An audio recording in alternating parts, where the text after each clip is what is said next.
gentlemen, the story you are about to see is true. The names have been changed to protect the innocent.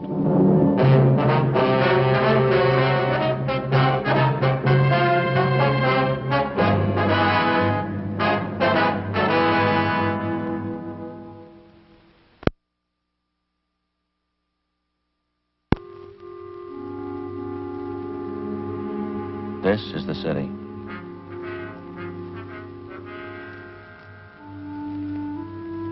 One of the biggest in the United States.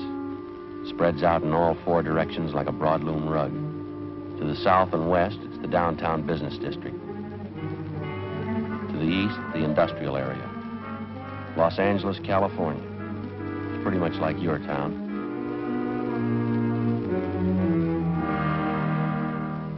This is a Spanish priest, one of the city's founders. It's changed a lot since then. It's got high-tension wires bringing in the power and bus lines to get you where you're going. It's got railroads and freight yards.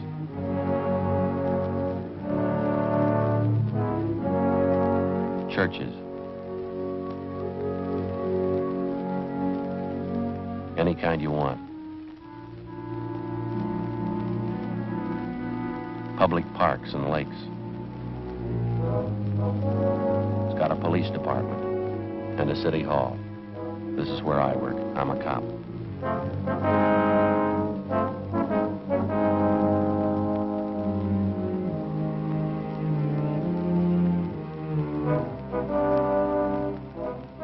It was Saturday, August 8th. We were working the day watch out of Juvenile Division. My partner's Frank Smith. The boss is Captain Powers. My name's Friday. We'd gotten a call from a worried mother who reported her 4-year-old twin girls missing. Hours had passed since we'd gotten the initial report. The children had failed to turn up. We had to find them.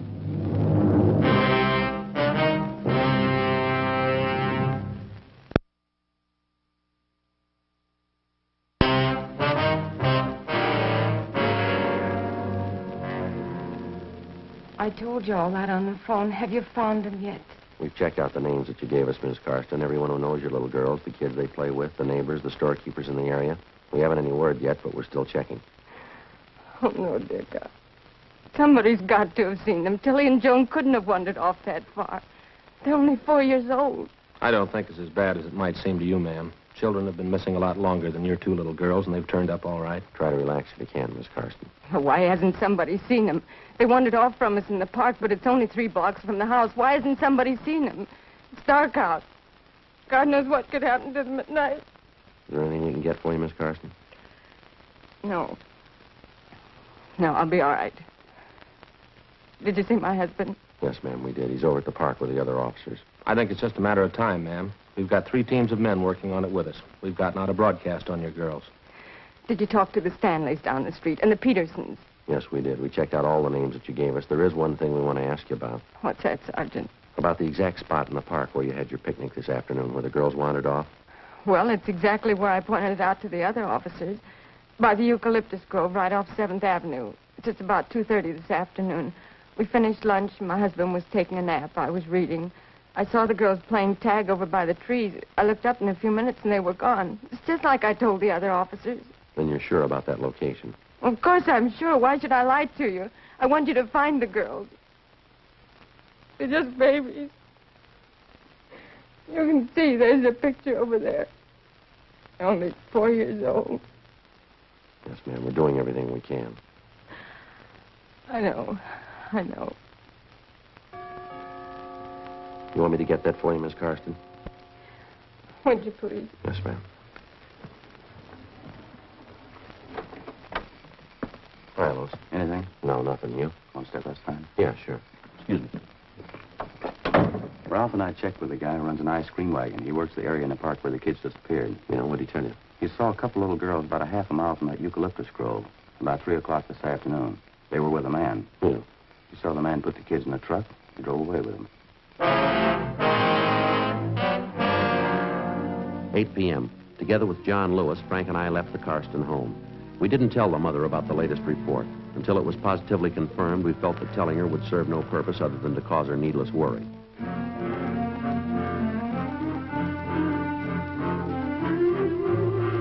drove over to the park to talk with the ice cream vendor, a Mr. George Comanches.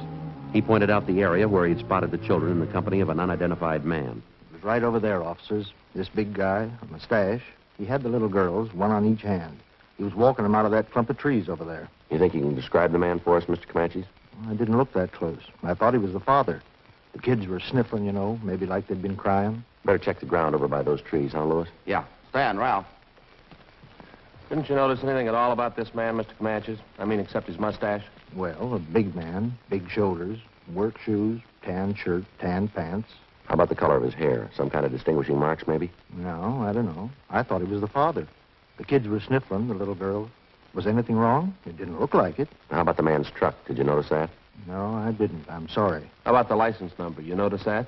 No, sir. Maybe I should have. I didn't. Joe. Yeah. Excuse me.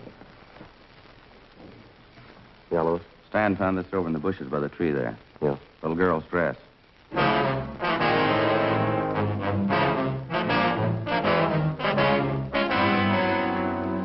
8:28 p.m.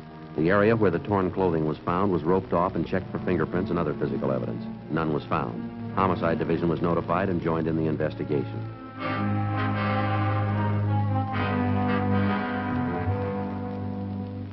The dress was taken down to Lee Jones at the crime lab for examination. Then it was shown to the father of the missing children, Frank Karsten. He definitely identified it. The search for the 4-year-old twins was intensified. An emergency spot check was made of all known and registered sex offenders. We drove back to the city hall and we went to the stats office.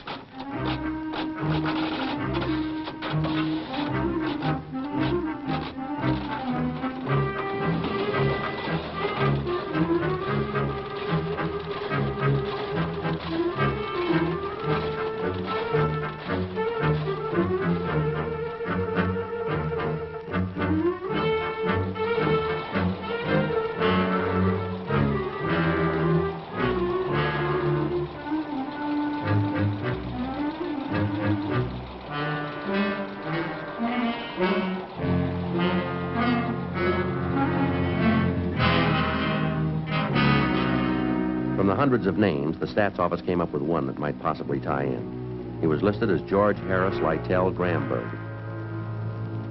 His address was at the south end of 7th Avenue, close by the park area where the Karsten twins had disappeared. Gramberg was described as tall, well-built, dark hair with a mustache. We found him at his work, a small bar out in the Wilshire district. He played the Hammond organ. Yes, that's right. I live on 7th Avenue, right across the street from the park. What's the matter this time? Missing juveniles. Can you tell us what you did today starting at noon, Gramberg? I don't know if I can or not. I don't keep a daily log, you know. They didn't tell me I had to do that. Just tell us where you were between noon and 6 tonight. That's all we want to know. Well, that's quite a bit, don't you think? Suppose I told you I was playing canasta with a maiden aunt. Would that shock you? Well, you look, mister, we're not in the mood for smart answers. You just tell us where you were, that's all. I don't know why you always have to bother me every time something happens. You made your own reputation. We didn't. What about it? I left my apartment about 11:30 this morning. I went down to the Union Hall and paid my dues. Had lunch with some friends at the Blue Pigeon out on Wilcox, and then we went on tour at one of the studios. All right? Will your friends confirm that story for you? Well, no, they won't. They left town tonight, took the 8:15 train to San Francisco. Well, what about it, Gramberg? Who is going to vouch for your story? I already told you. My friends have left town. You can check with the guard at the movie studio if you want. We had a pass, time punched in, time punched out. It's all there. You want to call and check that studio, Frank? Yeah. I don't mean to be rude, Sergeant, but I always did feel that registration business was unfair. Is that so? Yes, grossly unfair. Well, how do you suggest we keep track of you? Well, why do I have to be kept track of anyway? You know as well as I do your record. Oh, it was all a lie. I hardly even touched that kid. I paid my time anyway. Why can't you give me a break? Every time something happens to a kid, I get a cop on my neck. Were you in the 7th Avenue Park at any time today, Gramberg? What? I said, were you in the 7th Avenue Park at any time today? Matter of fact, I was. Yes, I took a walk there. What time was that? I don't know. I left my friends after lunch. I came home to freshen up about 1:30, I guess. I was in the park about 1:45, 2 o'clock. Only stayed a few minutes. When'd you leave? About 2:15. You went from the park to meet your friends at the studio, did you? Exactly right, yes. Did you see 2 dark-haired little girls while you were in that park? No, I didn't see anybody. I was by myself. You're sure of that, are you? Of course I'm sure. Even if I did see him, it wouldn't mean anything. I don't molest kids. I don't get along with them, that's all. But I wouldn't hurt a little kid. I never could. No one says you have. I know that, but I just want you to know how I feel. Maybe I don't get along with kids, but I couldn't hurt them. Little girls especially. I like kids, really. Yeah. Joe? Yeah. See you a minute? Yeah. Did you talk to the studio? Yeah, I checked with the guard. What do you have to say? Gramberg was there from 2:30 to 4:30. Yeah. His alibi's good.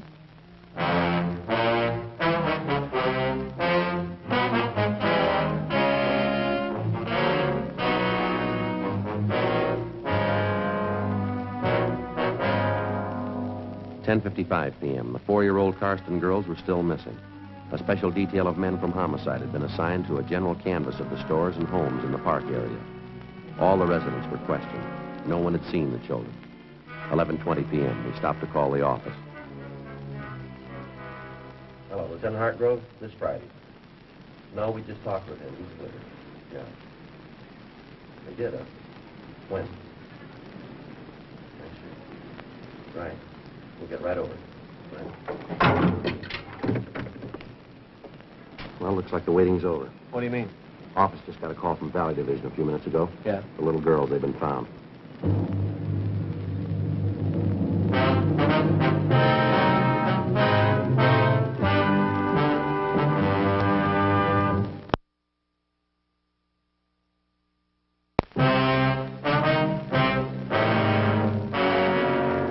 "11:25 p.m. As soon as we got the word that the 4-year-old Karsten twins had been found, Frank and I drove back to the office where Inspector Miller filled us in.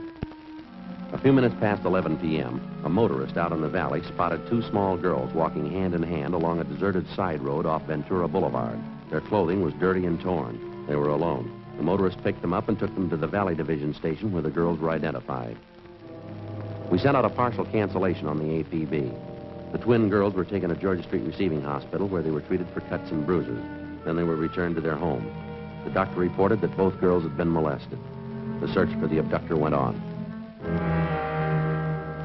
Late the next day, Frank and I, together with a policewoman, drove out to the Karsten home to talk to the twins. We had no luck at all. They were still shaken up from the excitement and the shock of their experience. It was the same thing this morning when I tried to question them. They just don't want to talk about it. Oh, it must have been horrible for them. They tell you anything at all, Mrs. Karsten? Well, Joan just refuses to talk about it. She says the man was big. That's all I could get out of her. Tilly seems a little more willing to talk, though. She's always been a little bit more forward than Joan ever since they were babies. I see. Could she add anything at all to what your other little girl told you about the man? She told her father the man had a mustache. Now, that probably impressed her because my husband wears one, too.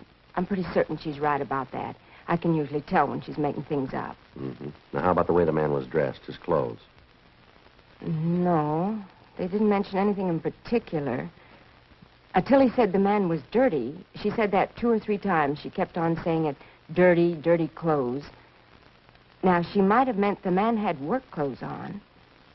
She has so many expressions, I don't know. How'd the man get your little girls into the truck? Did he offer them candy or something like that? Tilly said something about a kitten. The man had a little kitten he was going to give to them. Oh, dear, if I've told them that once, I've told them 1,000 times. Stay away from strangers. Don't go with them. Yes, ma'am. Did they tell you anything else at all about the man's description? Well, Tilly said the man was big. Oh, I don't know if you could count on that, though. Everybody looks big to her. I talked to her an hour, but she just kept repeating the same story. The man made them cry, tore their dresses, and hurt them. Oh, it must have been just horrible for them. Yes, ma'am. Did they tell you anything at all about the truck this man was driving? Maybe the color, something like that? Well, Tilly called it a big car, a funny big car. She said it was red, with red pictures all over it. Can't put much faith in that, though. Why not, ma'am? Everything's red to Tilly now. Everything has red pictures on it. It's just a phase she's going through. A few weeks ago, it was blue. Everything was blue to her. Now it's red. Everything's red. I see. You think they might be able to tell you a little more in a day or so, maybe after they've quieted down? Well, I don't know. I certainly hope so. Thank God it's all over. They're home safe. That's all that counts. No, ma'am, I'm afraid there's more to it than that. What? The man that did it's still free.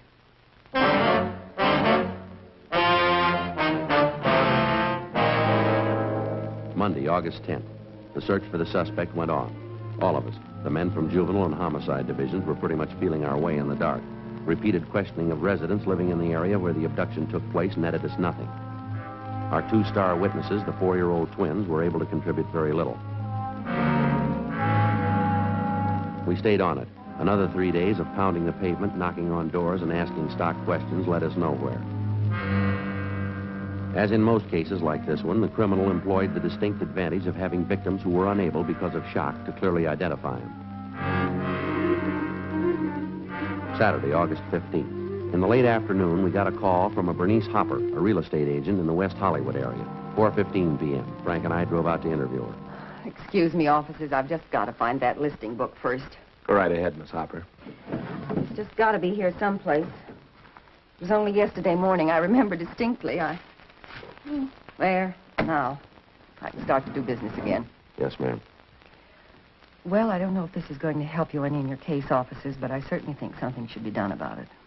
Flagrant. It's the only word I can think of, just flagrant. Would you like to tell us about it? Well, I saw him yesterday, for one thing. You see, I was coming back from lunch about 2:30 in the afternoon. Fridays, I always have a late lunch. I see. I was just passing the corner 2 blocks from the grammar school right up above on Prospect Avenue, and I saw this truck parked and this truck driver leaning out of the window talking to some children. Just tots, little tots. Yes, ma'am. What happened? Well, what happened is not so much that, it's just the way this truck driver was talking to these children. I must have been at least 20 feet from them, and even I could hear. What was that?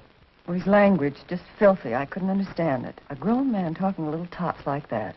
Every kind of filth, every obscene word you could think of. Was there any point in the way he was talking to the children, Miss Hopper? I mean, was he mad at them? Did he seem sober? What was it? It was filth, that's all I know, officer. Some of the children didn't like it, and they told him. That only made him do it all the more.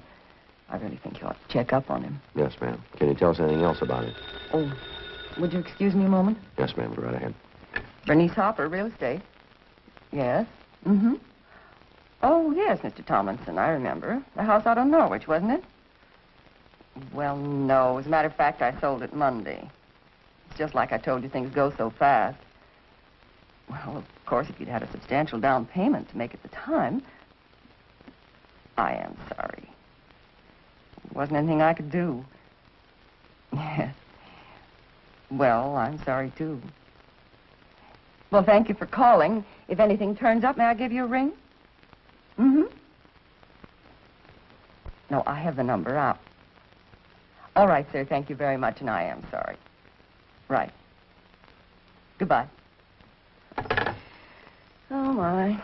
Everybody wants something for nothing. They want houses, but they don't show their money. Poor kids, though.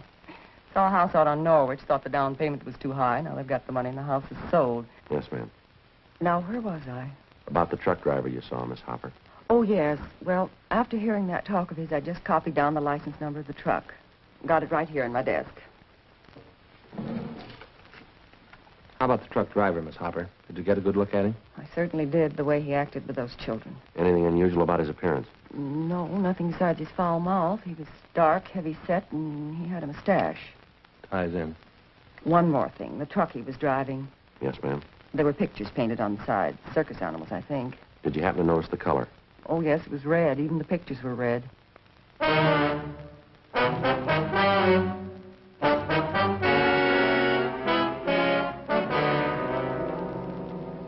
4:45 p.m. We took the license number of the truck which Bernice Hopper had given us and drove back to the office to check it through DMV.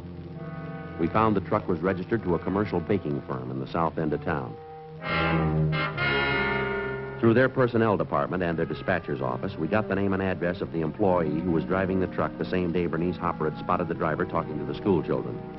His name was Lester Z. Wiley. We checked a little further and found that he was driving the same truck the day the Karsten twins were abducted. We called into R&I. Wiley had no criminal record. Oh, sure is stupid of me. I didn't even think of asking you if you wanted any of this. No thanks, Wiley. We'd just like to have you tell us why you use that kind of language in front of school children. Nothing to explain. A bunch of those kids were hanging around the truck. I thought maybe they wanted to get in and grab some of the cakes and stuff. I read them off, that's all. Well, that still doesn't explain the filthy language, Wiley. I don't know. Maybe I wasn't feeling good that day. Might have let a few cuss words slip. I didn't mean anything by it. I like kids. You usually make deliveries up around the school area, Wiley? Well, once in a while, yeah, I get around quite a bit. That's not what they tell us down where you work. You had no business in the neighborhood of that school. Your delivery route's in the other end of town. So I can't drive where I want, huh? I get the deliveries made. What are they squawking about? I'd like to know what you were doing up in that neighborhood. I was on my lunch hour. I drove up to see a friend. I got a friend living near the school. What's the matter anyway? Don't you think you've had enough of that? Look, you're not telling me what I have to do in my house. This is my house. If I want a glass of wine, I have it. You're not telling me what to do.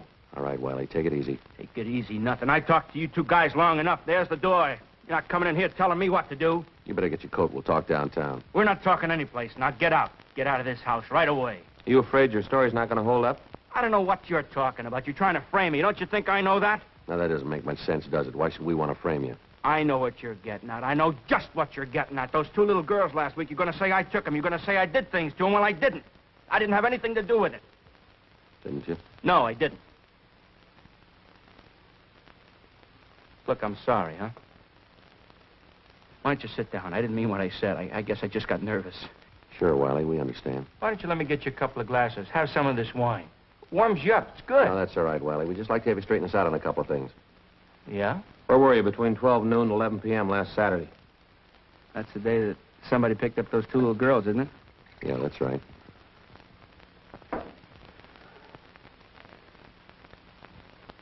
Wiley?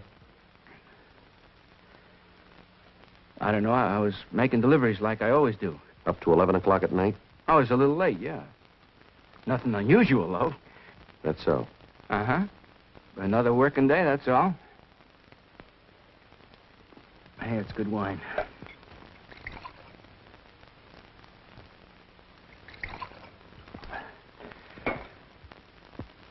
I might have been near the park where those two kids were. It doesn't mean anything, though. I get around quite a bit. I got a lot of deliveries to make. How about it, Wiley? Huh? Did you grab those two little girls?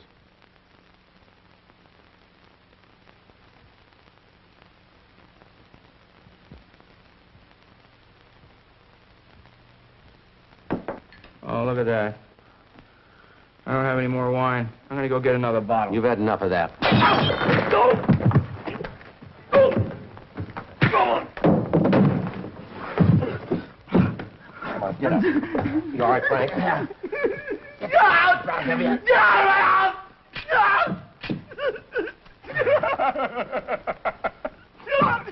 out! Get out of my house!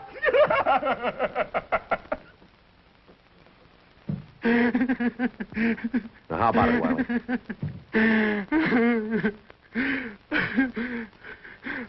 What's the use? It's no good at all. All right, you want to tell us about it? I didn't mean it, that's all. I didn't mean it. It's just that once in a while something goes wrong with me. I like kids. I like them too much, I guess. I didn't mean to hurt them. You ready to go now? Anything you say. I thought I had it with me when I grabbed the kids. What? I thought it was in my coat pocket. I'm glad I lost it. Glad you lost what? My pocket knife. I was going to kill him.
On December 10th, trial was held in Department 98, Superior Court of the State of California, in and for the County of Los Angeles. In a moment, the results of that trial.